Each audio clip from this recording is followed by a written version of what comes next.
বর্ষা পড়তেই বাজারে দেখা যাচ্ছে নানাবিধ মাছ।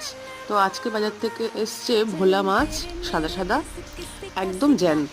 দেখুন, মাখিয়ে নেবো হলুদ আর লবণ। তেলটা গরম হচ্ছে, ওদিকে মাছটা দিয়ে দিলাম। এবার বানিয়ে নেবো একটা পেস্ট। সর্ষে বাটা, সর্ষে গুঁড়ো যাই হোক, আমার এই প্যাকেটের গুঁড়োটা খুব ভালো লাগে, কারণ এটা খেলে কোনো রকম শরীরের সমস্যা হয় না।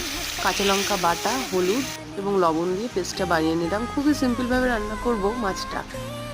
মাছ ভাজা হয়ে গেছে, তেলের ওপর দিয়ে দিয়েছি এবার কালো জিরে, আর দিয়ে দিলাম সর্ষের পেস্টটা।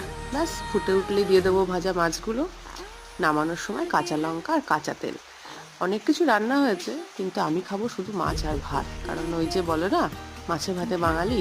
একদম সিম্পল এই মাছের রেসিপিটা কেমন লাগলো আপনারা কমেন্ট বক্সে জানাবেন। আমার তো ভালোই লাগে এইভাবে মাছ খেতে। আমার রান্না, আমি আর কি ভালো বলবো।